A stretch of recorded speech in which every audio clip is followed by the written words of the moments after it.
এখন আপনাকে আমি এই রবীন্দ্রনাথের একটা চিঠি পড়ে শোনাইতেছি, তাহলে বুঝবেন এই বাঙ্গু প্রগতিশীলদের ভারত মাতা, আওয়ামী লীগ আর বামেলামিরা কিরকম বলদ বানাইছে। The Mahatma and the poet এই নামে একটা বই আছে, যেখানে রবীন্দ্রনাথ এবং গান্ধীর মধ্যে লেখা চিঠিপত্র সংকলন করা হয়েছে। এটা সংকলক সব্যসাচী ভট্টাচার্য আর এক ভট্টাচার্য। 21 জানুয়ারি 1918 বিহারের মতিহারি থেকে গান্ধী রবীন্দ্রনাথকে একটা চিঠি লেখে। এই পত্রে গান্ধী রবীন্দ্রনাথের মতামত জানতেছে একটা বিষয়টা হইতেছে হিন্দিকে ভারতের একমাত্র জাতীয় ভাষা বা ন্যাশনাল ল্যাঙ্গুয়েজ করার ব্যাপারে, এই ভাষাকে আন্তঃপ্রদেশ যোগাযোগ এবং জাতীয় সমস্ত কমিউনিকেশনের ব্যাপারে চালু করা গান্ধীর প্রশ্ন ছিল এইরকম ইংরেজি, যে এটা কি ঠিক না যে হিন্দি একমাত্র সম্ভাব্য জাতীয় ভাষা এবং বিভিন্ন আন্তঃপ্রদেশের যোগাযোগের জন্য ভাষা হইতে পারে। চিঠির উত্তরে শান্তিনিকেতন থেকে 24 জানুয়ারি 1918 রবীন্দ্রনাথ এই প্রস্তাবে সম্মতিসূচক মতামত দেন এবং হিন্দিকে ভারতের একমাত্র জাতীয় ভাষা যা আন্তঃপ্রদেশ যোগাযোগের জন্য উপযুক্ত বলে মতামত প্রদান করেন। তিনি স্পষ্ট বলছিলেন, হ্যাঁ, হিন্দি একমাত্র সম্ভাব্য জাতীয় ভাষা হইতে পারে ভারতের। আবার পরে শোনাচ্ছি, Hindi is the only possible national language in India. তবে এও বলেন, যেহেতু তাদের প্রজন্ম ইংরেজি শাসনের অধীনে বড় হয়েছে, ইংরেজি ভাষাতে নিজেদের মতামত আর্টিকুলেট করে হিন্দিকে সম্পূর্ণরূপে প্রচলন করতে আরেক জেনারেশন বড় হওয়া লাগবে। গান্ধী গুজরাটি, মাতৃভাষা গুজরাটি, এবং রবীন্দ্রনাথ বাঙালি, বিনা দ্বিধায় হিন্দিকে একমাত্র জাতীয় ভাষা হিসেবে মাইনে নিল। ভারত স্বাধীন হওয়ার পরে ভারতের সংবিধানেও হিন্দিকে একমাত্র অফিসিয়াল ভাষা হিসেবে ঢুকানো হইল এবং এর পাশে ইংরেজিকে রাখা হইল যতদিন নতুন প্রজন্ম হিন্দি না শিখে।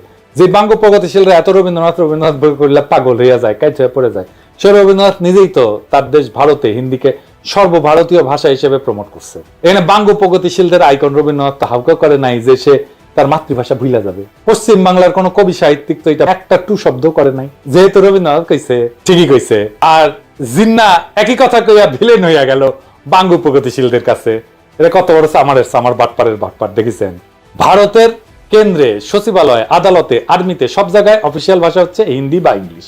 সব ফাইলপত্র, যোগাযোগ, চিঠি আদান প্রদান হিন্দি অথবা ইংলিশে করা লাগে। ভারতের পার্লামেন্টে কথা বলতে গেলে হিন্দি বা ইংলিশ ব্যবহার করতে হয়। পার্লামেন্টের মেম্বার, রাজনীতিবিদ যদি বকলম বা মূর্খ হয় তাহলে স্পিকারের বিশেষ অনুমতি নিয়ে অন্য ভাষায় বক্তৃতা দিতে পারে, যদিও সেই বক্তব্য কেউ শুনে না। এই যে দেখেন, পশ্চিমবঙ্গের লোকসভার একজন সদস্য অভিষেক ব্যানার্জি ডায়মন্ড হারবার 24 পরগনা আসনের এমপি, লোকসভায় হিন্দিতে কথা হচ্ছে। দেখেন, खबर रखिए और कुर्सी का पीटी बांध लीजिए, मौसम बिगड़ने वाला है। आप डायरेक्शन देंगी ये मुझे?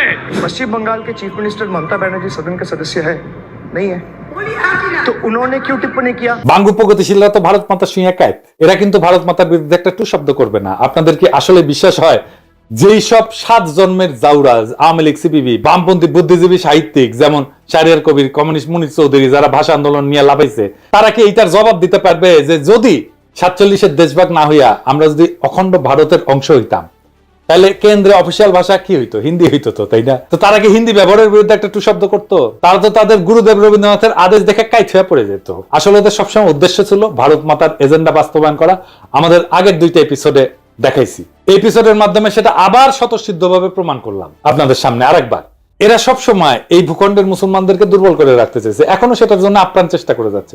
সেই জন্য প্রথম থেকে ষড়যন্ত্র করে তাদের দেশীয় লেসপেন্সারদের মাধ্যমে এই সমস্ত ভুয়া বয়ান তৈরি করে বিলি করেছে। পাকিস্তান তৈরি হওয়ার পর থেকে এদের উদ্দেশ্য ছিল উপমহাদেশের মুসলমানদের মধ্যে যাতে বন্ধন না থাকে, একতা না থাকে, মুসলমানরা যাতে কোনোভাবে এক দেশে বসবাস না করে। মুসলমানরা যদি একতাবদ্ধ শক্তিশালী থাকে তাহলে তো ভারত মাতার বিশাল বিপদ সামনে, তারা তাদের অখণ্ড ভারত পুনরুদ্ধারের স্বপ্ন বাস্তবায়ন করতে পারবে না। এই জন্যই ভারত নিজে হিন্দিকে নিজের অফিসিয়াল ল্যাঙ্গুয়েজ বানায় পূর্ব বাংলার মুসলমানদেরকে উজবুক বানাইছে তাদের দেশীয় দোসরের মাধ্যমে। এখনো খেয়াল করলে দেখবেন ইউটিউবে বা ফেসবুকে পশ্চিমবঙ্গের বাঙালিরা এসে এই ব্যাপারে উস্কানি দেয়। যখন কোনো উর্দু গানে বা পাকিস্তানের কোনো কিছুতে বাংলাদেশি কেউ লাভ দেয়, লাইক দেয় বা কোনো একটা কমেন্ট করে, এইসব পশ্চিমবঙ্গের বাটপাট সামাররা এসে কয় তোদের ভাষা উর্দু নাকি? কত বড় সামারেরা! তখন এরা ওপার বাংলা থেকে ভাষা আন্দোলনে ব্যাপকভাবে উস্কানি দিছিল, প্রোপাগান্ডা চালাইছিল। এদের প্রোপাগান্ডা কি জিনিস সেটা সবাই আজকে ভালোভাবে বুঝছেন। দেখেন, আপনাকে মৌলিক যখন কেন্দ্রে যায়, মোদির সাক্ষাৎকার নেয়, তখন হিন্দিতে কথা কয়।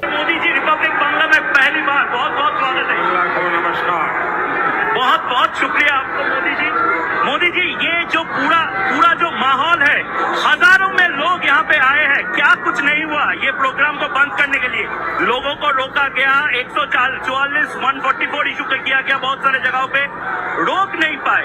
ममता बनर्जी को मोदी से इतना डर क्यों है? পশ্চিমবঙ্গের হিন্দু বাঙালিদের কাছে এটা কিন্তু কোনো আপত্তির বিষয় না।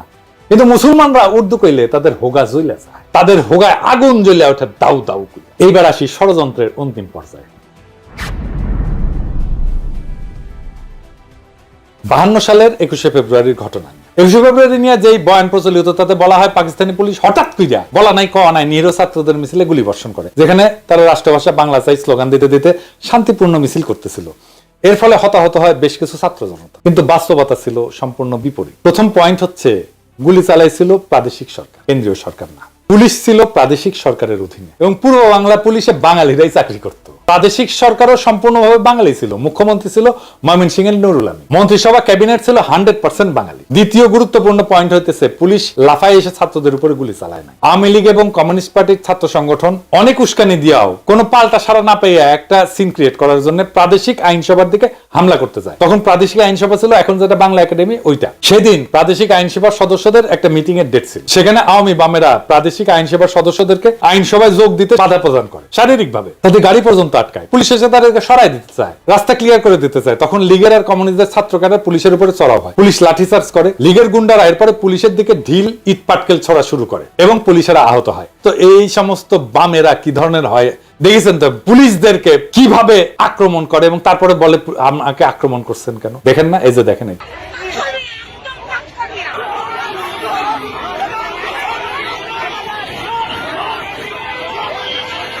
তখনকার পুলিশ তো আজকালকার মতো বডি আর্মার হেলমেট টেলমেট এগুলো ছিল না। পুলিশ খালি হাফ প্যান্ট পরতো, শার্ট আর একটা ক্যাপ পরে থাকে। এই অবস্থায় যদি ইট পুলিশের কপালে লাগে তাই তো মারাত্মক ব্যাপার। এই অবস্থায় পুলিশ পরিস্থিতি নিয়ন্ত্রণে প্রথমে টিয়ার গ্যাস ছোড়ে, এরপর পরিস্থিতি আরো অবনতি ঘটে, লীগ আর বামেরা আরো চড়াও হয়। এইভাবে পরিস্থিতি অবনতি ঘটতে থাকলে পুলিশ সর্বশেষে গুলি চালায়। এই গোলাগুলিতে 4 থেকে 5 জনের মতো নিহত হয়। এই ঘটনার আসল বিবরণ প্রখ্যাত সাহিত্যিক সাংবাদিক, সেই সময়ে সবচেয়ে বড় পত্রিকা দৈনিক আজাদের সম্পাদক আবুল কালাম শামসুদ্দিনের আত্মজীবনী অতীত দিনের স্মৃতিতে আছে। এই ঘটনাকে বিকৃত করে লীগ আর বামেরা কি অপপ্রচার চালাইছে সেটা আপনারা এখন কল্পনা করেন। আমি আবুল কালাম শামসুদ্দিনের বই থেকে একটু পড়ে শুনি। অবস্থা চরমে উঠলো 1952 সালের 21 ফেব্রুয়ারি মোতাবেক 1357 সালের 8ই ফাল্গুন তারিখে। সেদিন ঢাকার স্কুল কলেজগুলিতে হরতাল ঘোষণা করা হয়েছিল এবং এক বিরাট ছাত্র মিছিল আইন পরিষদ ভবনের সম্মুখে যাওয়ার চেষ্টা করেছিল 144 ধারার নিষেধাজ্ঞা অমান্য করে। শোনা যায় পরিষদের অধিবেশনে যোগদানের উদ্দেশ্যে গমনকারী কয়েকজন মোটরাহি পরিষদ সদস্যকে নাকি ছাত্র মিছিলের তরফ থেকে পথে আটকাবার চেষ্টা করা হয়েছিল। এতেই গোলমাল পেকে ওঠে, পুলিশ বাধা দিতে চেষ্টা করে,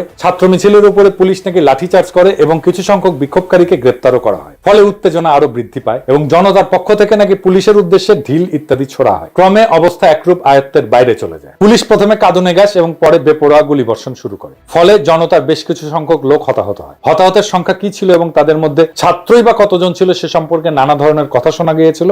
সঠিক হিসাব যে কারণেই হোক পাওয়া যায় নাই, পাওয়ার উপায় ছিল না। এই পুরো এপিসোড শোনার পরে এখন আপনারা ঠিক করেন, আপনারা কি ভারতীয় আধিপত্যবাদ নামের বৃক্ষের প্রথম শিকড় ছিল শহীদ মিনার, এটা বুঝতে পারছেন? আওয়ামী লীগের তৈরি করা হুজুগে আবেগ বাদ দিলে শহীদ মিনার এবং এই সংক্রান্ত পুরো ন্যারেটিভ হচ্ছে ভারতীয় চক্রান্তের কাছে আমাদের পরাজয়ের সর্বপ্রথম ঘটনা। এটাকে সেলিব্রেট করা আর পলাশী যুদ্ধের লর্ড টাইপের বিজয়কে সেলিব্রেট করা একই কথা। প্রিয় দর্শক, এতক্ষণ যা শুনলেন তা শুধু ইতিহাস না, এটা একটা চেতনার ময়ূর পুচ্ছ ছিঁড়ে ফেলার রক্তাক্ত ঘোষণাপত্র। বহুদিন ধরে আমরা ভাবছি 21 ফেব্রুয়ারি মানেই ভাষার জন্য আত্মাহুতি, কিন্তু কে লিখছিল সেই নাটকের চিত্রনাট্য, কে বসে বসে বানাইছিল সেই ট্র্যাজেডির আবহ? এটা কি মাতৃভাষার বিজয় ছিল, না এটা ছিল একটা সুচারু প্রতারণা? ভারতের প্রথম পেরেক ঠোকা আমাদের ভূখণ্ডের আত্মপরিচয়, আমাদের ঐতিহ্যে, আমাদের আত্মমর্যাদায়। ভাষার নামে চলা ষড়যন্ত্রের নোংরা স্ক্রিপ্ট আমরা আজকে ছিঁড়ে ছিঁড়ে ফেলে দিচ্ছি। আমরা সেই প্রজন্ম যারা আর হুজুগে শহীদ মিনারে খালি পায়ে শুধু গানই করতে যাব না, আমরা প্রশ্ন করব। আমরা সেই প্রজন্ম যারা জানে রাষ্ট্রভাষা আর মাতৃভাষার পার্থক্য কোথায়। আমরা সেই প্রজন্ম যারা ইতিহাসের ভাঙা পাথর গুড়ায় নতুন সত্যের মিনার গড়তে চায়। আজকে আমরা ঘোষণা করতেছি, চেতনার নামে চালানো ভারতীয় আধিপত্যের অপপ্রচার আর চলবে না। এই ইতিহাস যারা জানে না তারা আবেগে ভাসে, আর যারা জানে তারা বিদ্রোহে দাঁড়ায়। এটাই শেষ কথা। আজ চেতনার বেদীতে শ্রদ্ধা নয়, আত্ম অনুসন্ধান চাই। ইনকিলাব জিন্দাবাদ।